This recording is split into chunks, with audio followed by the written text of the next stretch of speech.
Hello बच्चों, क्या हाल चाल है। नमस्कार। साइंस कैंपस में आपका एक बार फिर से स्वागत है। लास्ट लेक्चर हमने किया था सॉलिड स्टेट के बारे में, वो बहुत ही इंटरेस्टिंग था। आपको मैंने पैकिंग फ्रैक्शन भी करवा दी है, पैकिंग क्या होती है वो भी करवा दी है। और लास्ट टाइम हमने काफ़ी न्यूमेरिकल के जो टाइप्स हैं वो कर लिए थे। हमने न्यूमेरिकल के रिलेटेड क्या क्या फॉर्मूले हो सकते हैं। एफसीसी में से मैंने बोला था कुछ फॉर्मूले बहुत इंपॉर्टेंट है। बीसीसी में मैंने बोला था कि कुछ ही फॉर्मूले जो है न्यूमेरिकल में आगे काम आएंगे।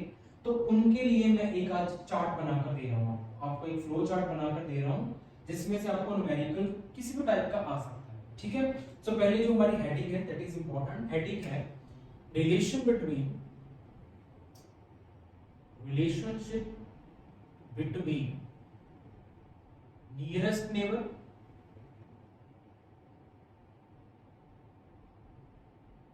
नियरेस्ट नेबर को हम लिखते हैं D, radius of atom, radius को हम लिखते हैं R, and edge length, edge length उसे हम लिखते थे कल हमने लिखा था ए। ठीक है। So this is very important topic.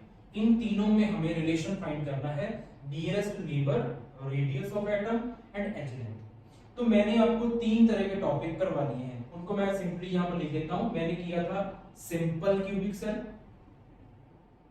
Simple cubic cell. Then हमने किया था फेस सेंटर्ड, देन हमने किया था body centred. Very important, simple cubic cell, face centred, then आगे मेरे पास बॉडी सेंटर्ड। अभी सिंपल क्यूबिक में मैंने क्या करवाया था, सिंपल क्यूबिक का अगर मैंने स्ट्रक्चर ड्रॉ किया था, लास्ट टाइम मैंने स्ट्रक्चर ड्रॉ किया था। अब हम स्ट्रक्चर ड्रॉ कर लेते हैं। ये था मेरे पास, ये लीजिए। और मैंने बोला था कि सिंपल क्यूबिक में जो एटम्स होते हैं वो सिर्फ कॉर्नर्स पे होते हैं, इसके अलावा नहीं होते। But atoms are actually touching each other, ये भी मैंने करवाया था। अगर ये दो एटम्स आपस में टच कर रहे हैं, से ये करवाया था मैंने, तो इनके बीच में मैंने ये करवा दिया था कि इनके बीच में जो डिस्टेंस होता है, this distance is called H length A. But यहां पर मैंने ये भी करवाया था कि ए जो है वो 2r के इक्वल है। Yes, a is equal to 2r, ये भी मैंने लास्ट टाइम करवाया था। आज का टॉपिक है नियरेस्ट नेबर डिस्टेंस। ये क्या होता है नियरेस्ट नेबर डिस्टेंस? इस एटम की नियरेस्ट तो यही है, या इस एटम की नियरेस्ट यही है। मींस जो आपके सबसे क्लोज होता है वो ही आपका नेबर होता है। तो हम क्या करेंगे, इस एटम के नियर यही एटम है, तो इन दोनों के बीच में जितना डिस्टेंस होगा, नेबर्स के बीच में जितना डिस्टेंस होगा, the distance between the closest atoms, this is called D, this is also called a. तो यहां पर क्या हो गया, सिंपल क्यूबिक में जो नियरेस्ट नेबर डिस्टेंस डी है वो तो ए के बराबर आ गया। मैं लिख सकता हूं यहां पर कि H length in simple cubic that is equal to nearest neighbor distance. So D is equal to A, but A is equal to 2R, but A is equal to 2R. So A अगर 2R है तो D किसके equal आ गया, 2R के equal. तो R किसके equal आ गया, D by 2। तो ये रिलेशंस, ये हमारे पास रिलेशंस है जिससे हम न्यूमेरिकल सॉल्व कर सकते हैं। ये सिंपल क्यूबिक में आ गया हमारे पास। डन। अभी हम शिफ्ट होते हैं हमारे फेस सेंटर पे। फेस सेंटर पे आपको पुरानी वीडियोस को देखना ही होगा, क्योंकि मैं पूरी डेरिवेशन यहां पर नहीं करवा सकता। फेस सेंटर में हमने क्या किया था, फेस सेंटर में हमने किया था कि यस एक क्यूब था, इसके एटम्स थे कॉर्नर्स पे तो थे ही थे 8 एटम्स, लेकिन साथ में कहां थे, इसके फेस के सेंटर में भी थे, साथ में थे फेस के centre. In each face there is one atom. तो मैंने किया हुआ है। अब मैं इसको देखूं तो मैंने लास्ट टाइम आपको करवाया था कि ये एटम्स टच नहीं कर रहे अभी। अभी इनकी टचिंग में प्रॉब्लम क्या आ गई कि इनके बीच में एक एटम आ गया जो चारों टच कर रहा है। अगर वो इन चारों को टच कर रहा है तो मींस इस एटम का नेबर तो यही हुआ ना, फिर ये तो नहीं हो सकता इस एटम का नेबर भी यही हुआ।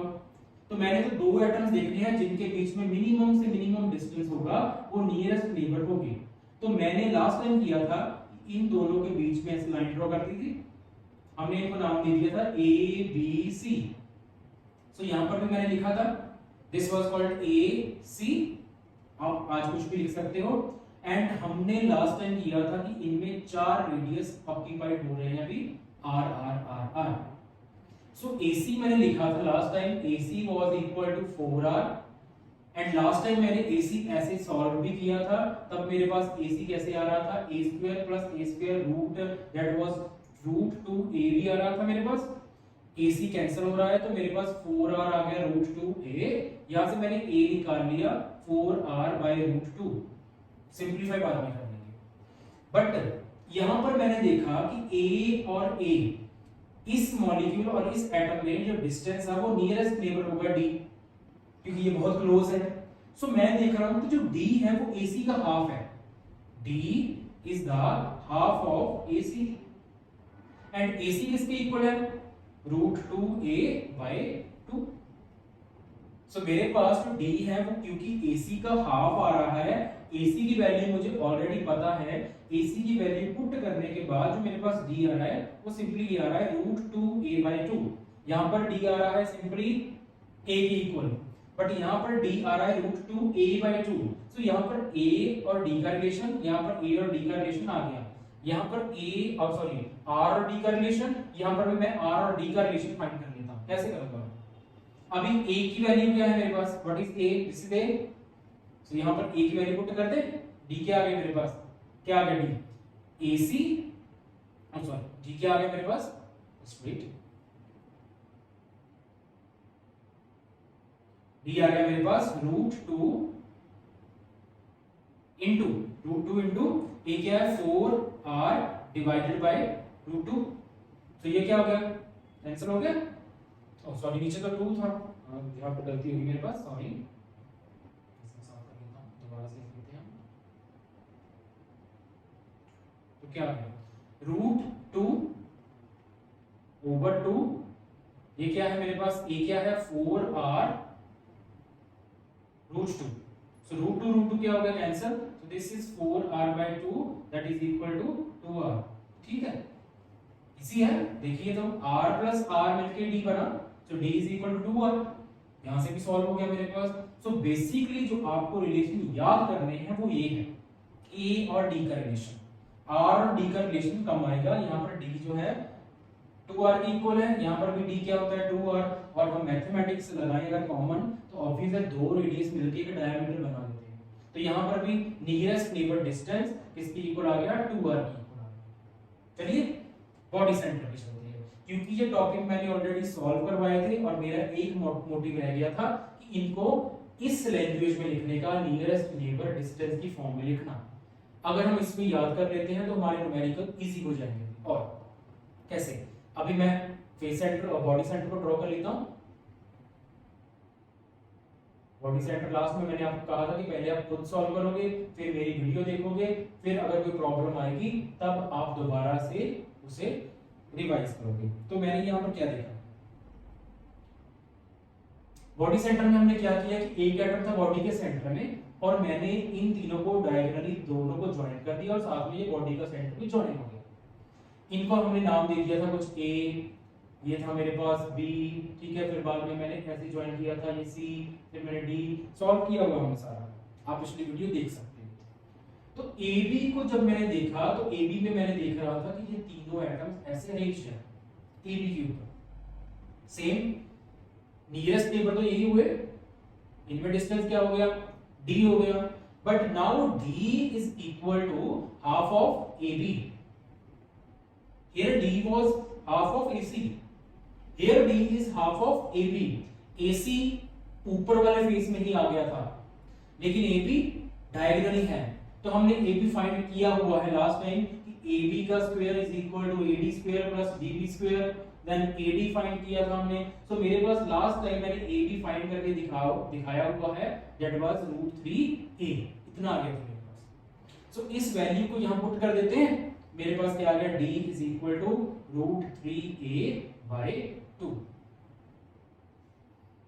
So this is all about relation between face center, body center and simple cubic cell and आप कर सकते हो इनमें रिलेशन D and A में रिलेशन, D and A का रिलेशन, D and A का रिलेशन. अभी आप A और R का रिलेशन फाइंड कर सकते हो, होमवर्क तो आपको दूंगा ना मैं अभी. Find out the relation between A and R. A and R का रिलेशन, A and R का रिलेशन आपको फाइंड करना है. ये आपका होमवर्क होगा, वो आप कर लोगे. आई नो आप कर लोगे. आपको प्रॉब्लम आएगी तो आप मुझे पूछ लेना, कमेंट सेक्शन में बताना, मैं होमवर्क जरूर दूंगा. हर लेक्चर में आप देखोगे कि मैंने कुछ ना कुछ होमवर्क दिया होता है बच्चों को. इसका एक रीजन होता है. रीजन ये है कि अगर होमवर्क करोगे आप तो पहले आप इस टॉपिक को समझोगे, फिर आप इसको लिखने की कोशिश करोगे, फिर जो दिया है वो इसमें से फाइंड करके खुद सॉल्व करोगे. एक दो बार गलत होगा, तीसरी बार वो ऑटोमेटिकली ठीक हो जाएगा. तो ऐसे करने से क्या होगा कि ये टॉपिक आपका पूरी तरह से पक्का हो जाता है. ठीक है. सो ये तो था मेरा स्टडी के रिलेटेड पार्ट केमिस्ट्री का. अभी जो मेरा एक बहुत इंपॉर्टेंट टॉपिक है, बहुत इंपॉर्टेंट, आपके साथ मैंने अपने बारे